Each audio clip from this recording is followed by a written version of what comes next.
Safety. It's a big thing in the workshop. If you don't feel safe doing something, or you just don't feel comfortable, don't do it.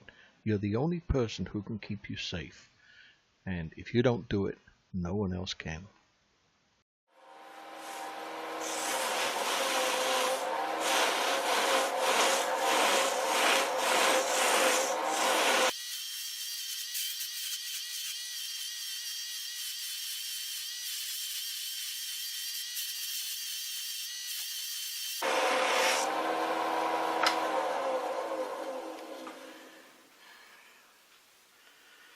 There, beautiful little pen. Just gave it a quick little buff, and here's another one I did just before.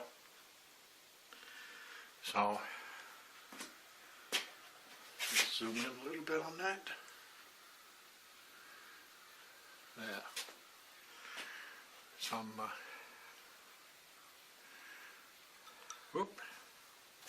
nice pens. Pretty simple to make, and pretty easy to polish. So, oops. Yeah. Hi friends, welcome back to my shop. It's been a long time since I've made a video, and I've just finished making a video. You just saw me buffing this little pen, and I made a video of how I make these pens, and we'll watch that after this little intro, and I hope you enjoy it. It's the way that I make them, so you take from it whatever you're comfortable using and whatever you feel is safe, and I hope you make one, or maybe you've already made a bunch of them, I don't know. But anyway, this is my way of making the pen. Let's say I haven't made a video for a long time.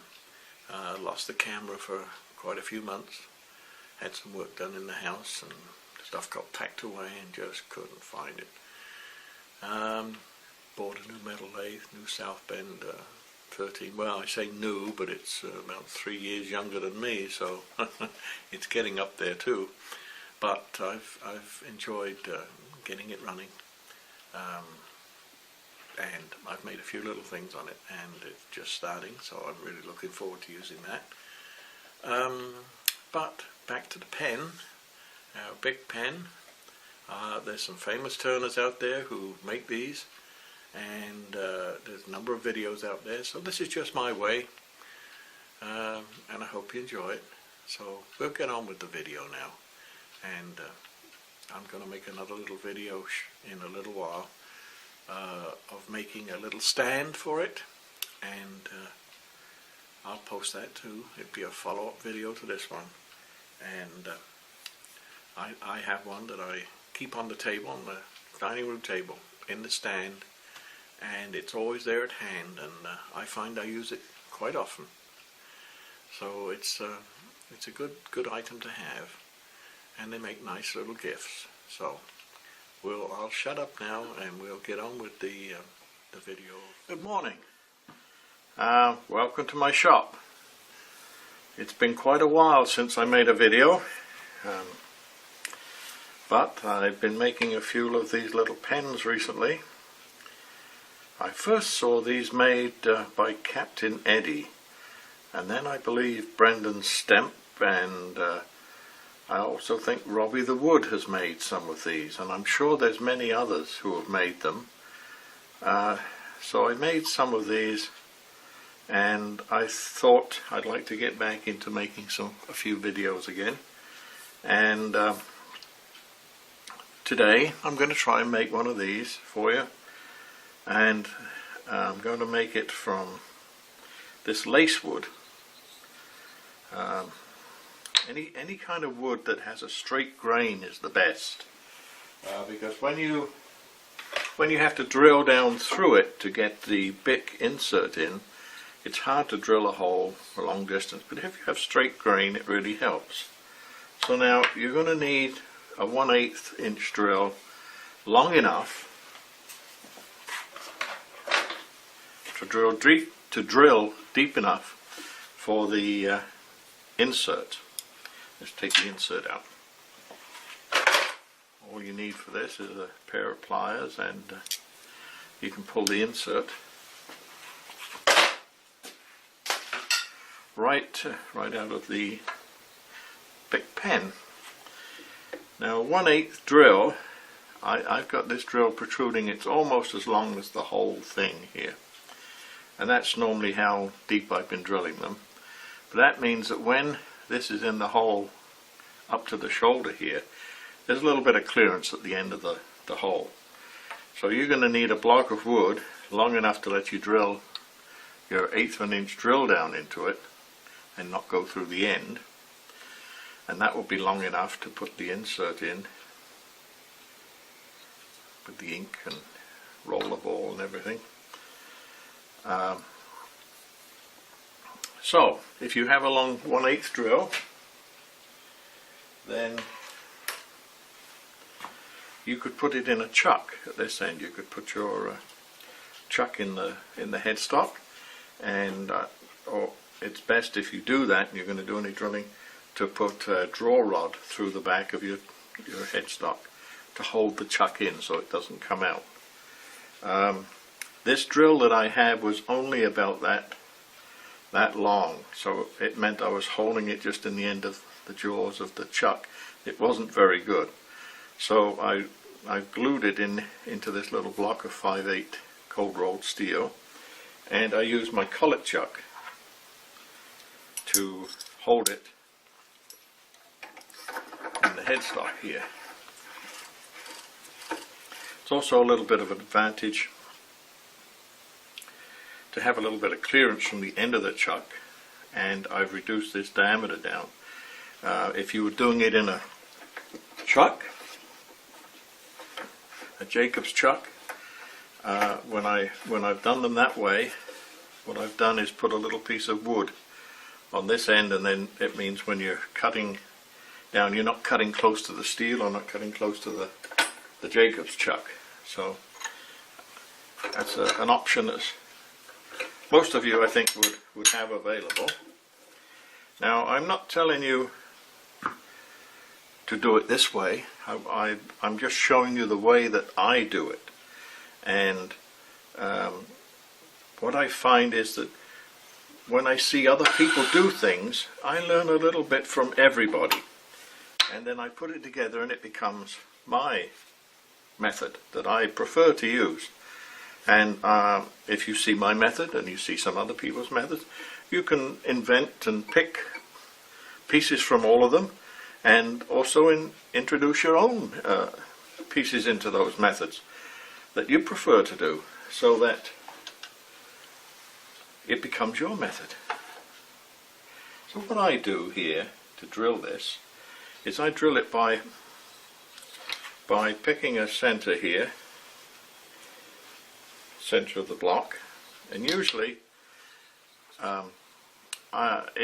these are just rough sawn pieces, and these are quite large. Sometimes they're smaller. Now when they're smaller, it's hard to get the drill to drill straight, especially if the grain is off. So I always put the smallest end on here, because that's the end that's going to be true, most likely true. The drill will wander off and it'll be off more this end. To try and minimize that, I use this, the tool rest, as a guide for my hand as I go along.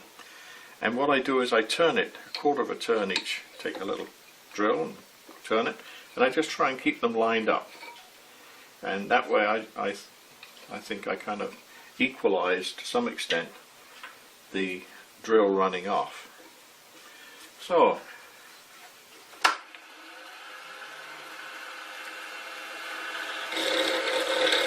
I'm holding it true.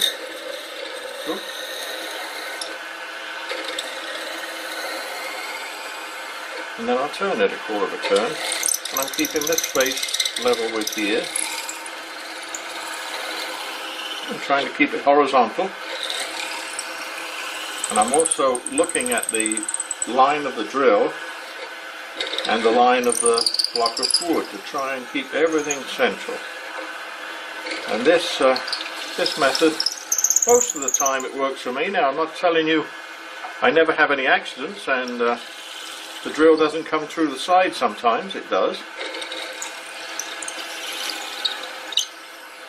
So probably if you have one of those chucks that has pen jaws on it, that would probably be the best way to do it, where you can hold the little block in the chuck and then drill it from the other end in the normal method.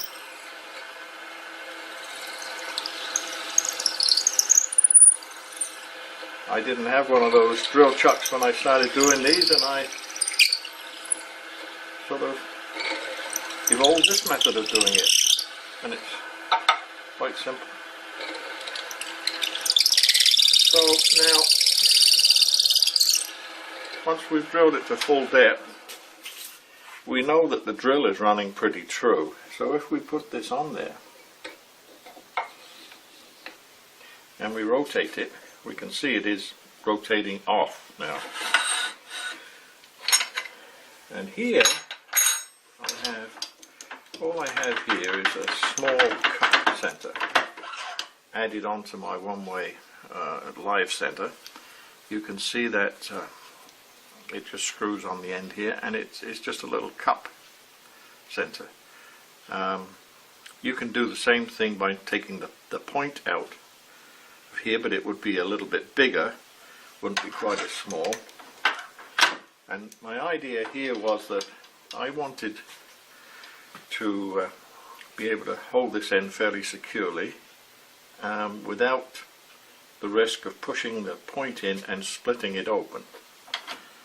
So we can see that it's off a little bit here, but as long as it's as big as this, like all the way around, you know, even the shallow side, it's going to be big enough for a pen. But you can see how much that pen, even in a straight grain kind of piece of wood like this, how much that drill went off to the side here. Now the other thing I have here is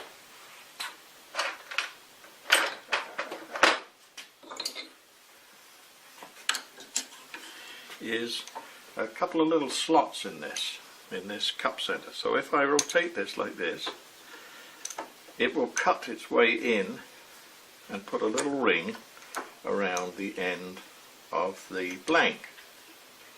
You can see that it's cutting its way in slowly here, and that will give us, just take that out and show you,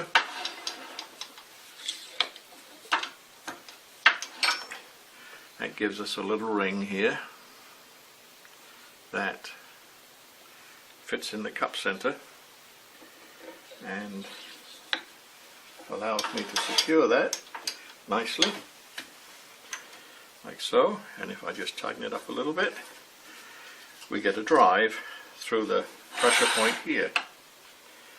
Now, simple matter now, we know that the insert is going to go in this end into the hole and go down there. We know we drilled the hole about the length of this hole, so that's how much wood we have on the end. We don't want to go through the hole.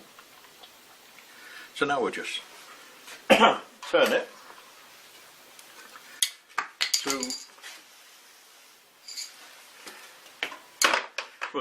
it to a pleasing pen shape. And most people have a roughing gouge, spindle roughing gouge. This is just a little one, and some protection, face shield. When you're first squaring, taking the square corners off, that's when you're most likely to pick up a chip and the chip to come off. So it's important to wear your face shield.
speed it up a little now. We're getting close to round.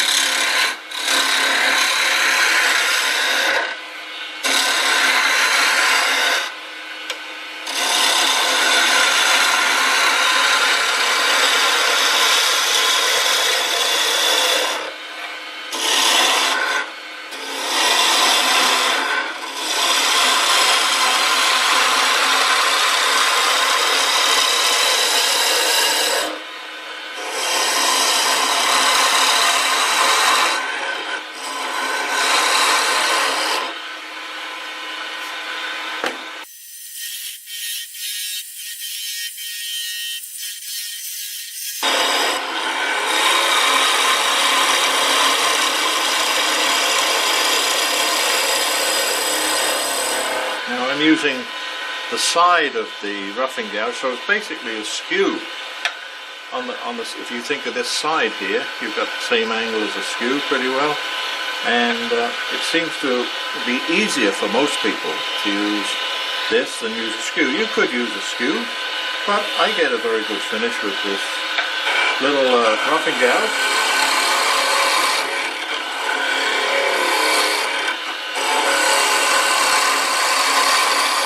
And why fight easy? Yeah.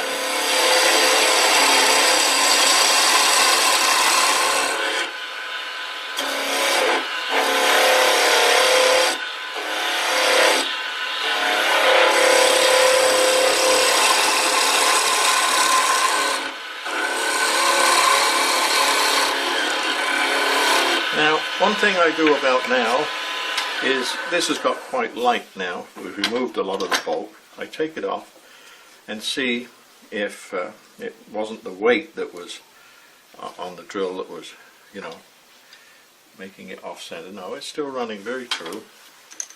So we're getting quite thin here. My wife likes to have a thin pen, and I must admit she's probably right. But you could make it any shape you wanted, you know, if you like a thicker pen. Fill your boots.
Slight improvement, cutting if you cut downhill.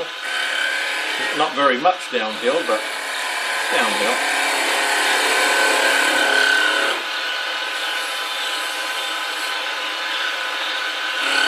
I find I can feel little lumps better than I can see them. And there's one just here.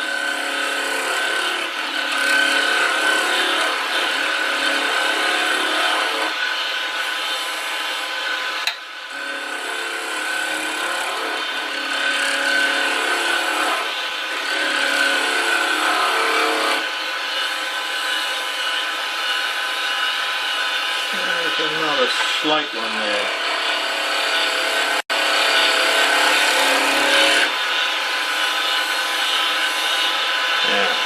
Yeah. That's probably close enough to sand now.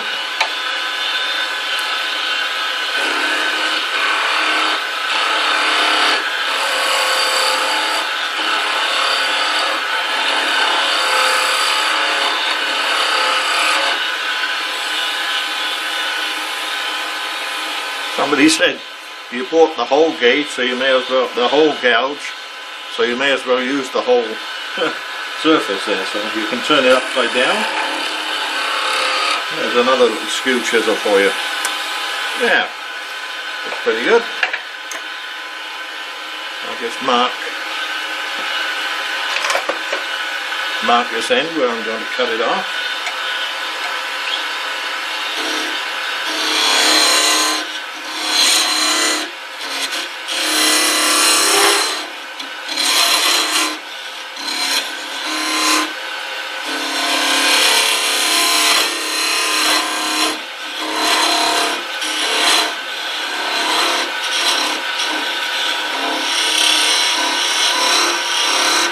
Just down to about 1/8 of an inch.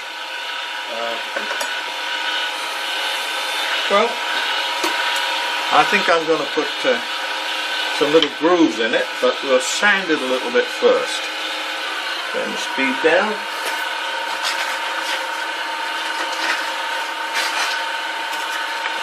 And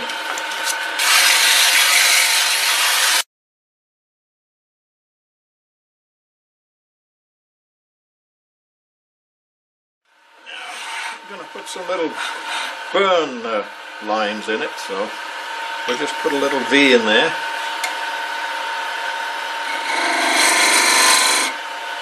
We'll put 2 there.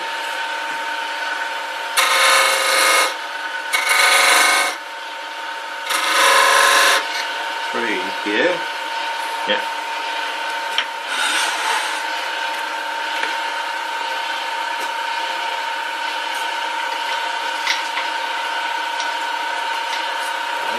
Just like everybody tells you, if you're going to use a burn wire, make sure you have handles on the end. Don't try and hold the wire. It'll cut your finger right off if it catches. I always like to secure one end on the tool rest, pull it out straight, and then find the V and then wrap it around. 1, 2, 3 when she smokes. 1, 2, 3. 1, 2, 3.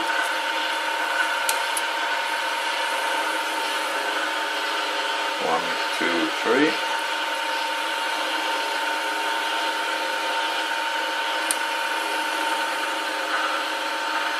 1, 2, 3.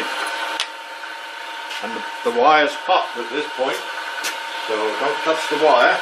Have somewhere to place it. Okay, where's that sand? There it is. This is the 320. Let's take the little edges off here.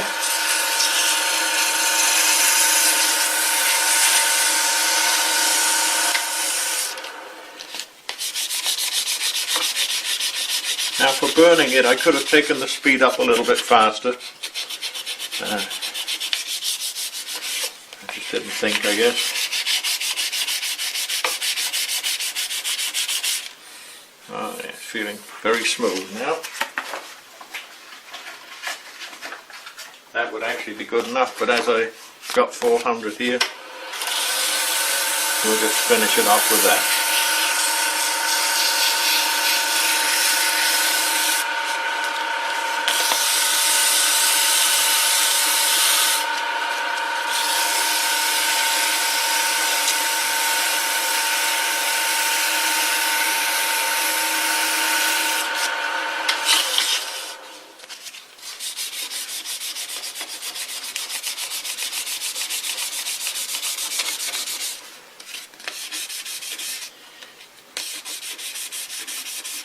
Oh, beautiful.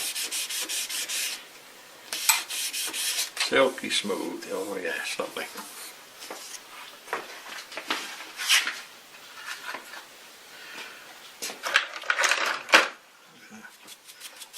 Those grooves.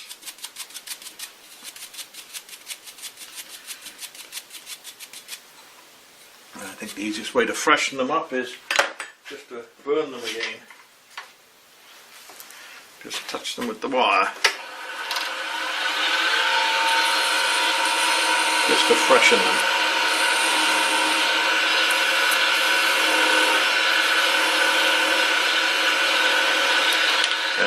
Nice and black.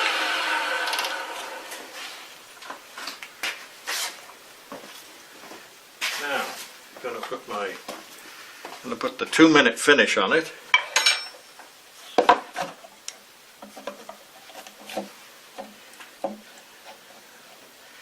This finish is just a mixture of Zinsser shellac, straight out of the can,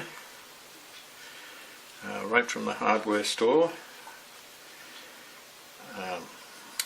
Equal parts of Zinsser shellac and boiled linseed oil. That's it, 2 components, equal volume of each, and it works very well.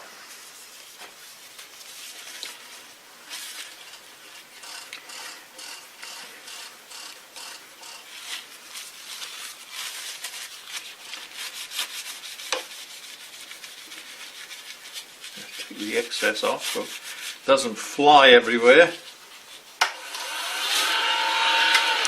And that's why we should use paper towels and not cloth, because they can grab and catch. Same with the sandpaper. Now, what I find is that where it's wet and sticky, it sort of goes through a phase where it suddenly goes hard, stops being sticky, and starts to really polish well. You can see the shine coming here.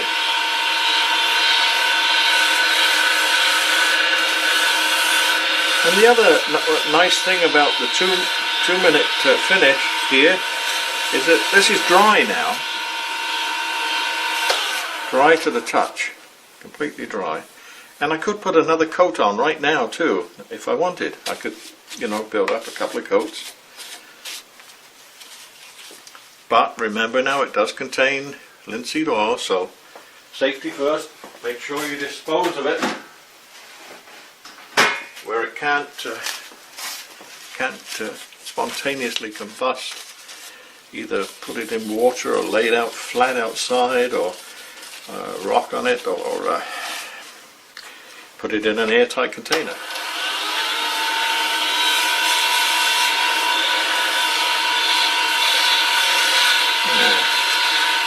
Just 2 more steps. I'll keep that there for, I have one more little bit of polishing to do in a minute. I'll just part off this end now.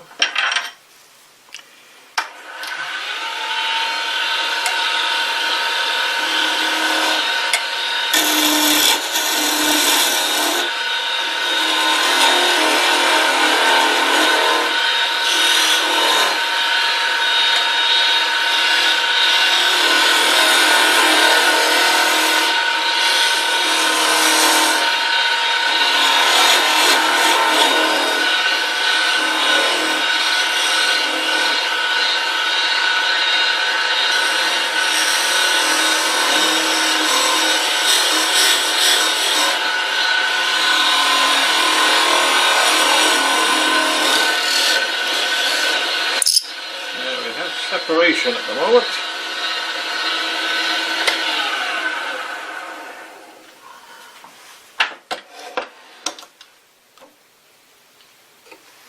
There's a little tiny dimple on the end.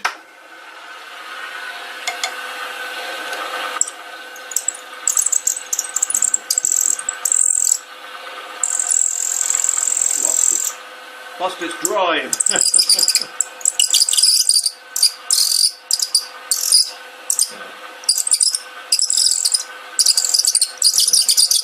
Yeah. Now, we'll just sand that in.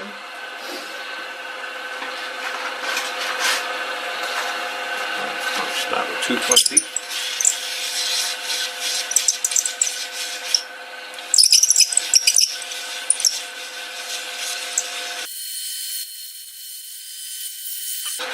$220.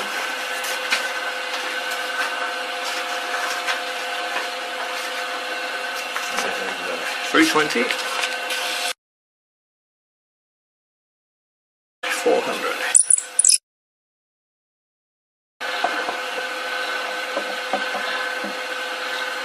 Get a little bit of a 2-minute.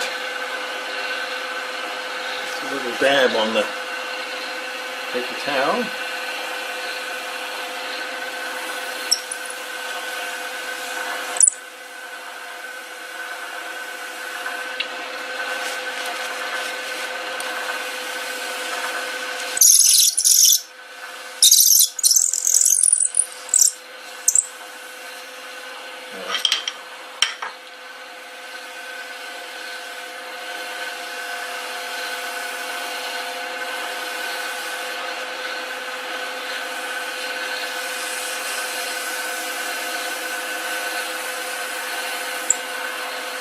Now,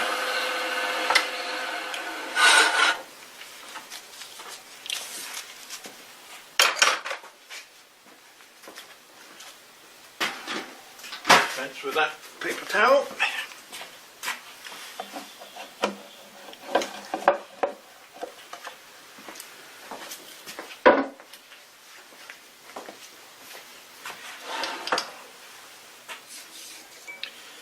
Just one more thing to do.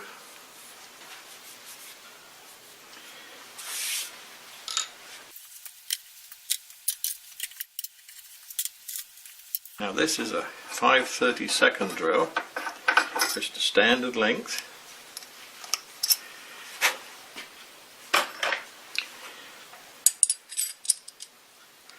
And that's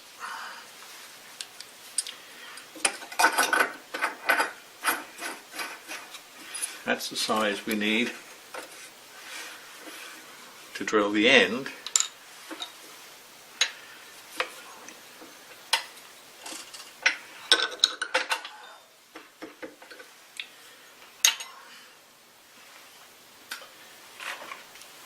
Because on the end of the refill, this little diameter here is 5/32. So this is for this batch of big pens that I have. It's 5/32 is the right size.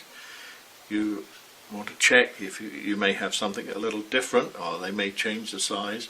So you have to check and just use the appropriate size drill. The 1/8 clears the piece with the ink in it, but this part won't go in. So a 5/32 drill.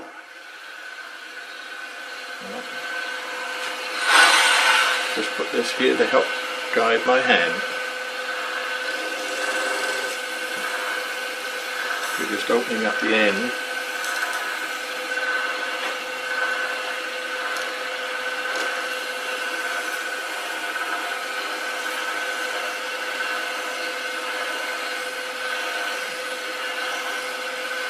Like so.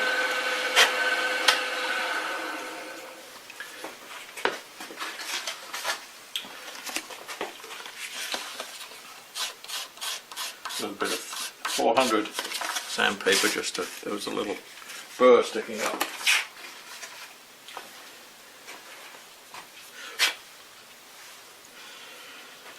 So now,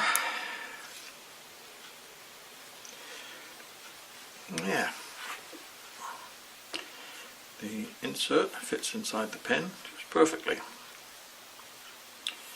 So there, lacewood.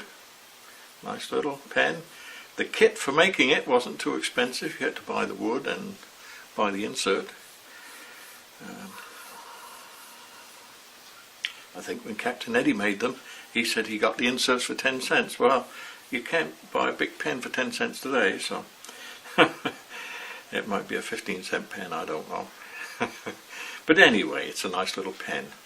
Now the other thing I do for these, because they don't have a cap, is I make a little desk stand that they go in, and my next video may very well be that one. I think it will be. I'll try and follow up with a video on how I make those, so that if you make the pen, you can make the stand. There. Thank you. Well, I hope you like this video. We'll be back again. Talk to you later. Bye now.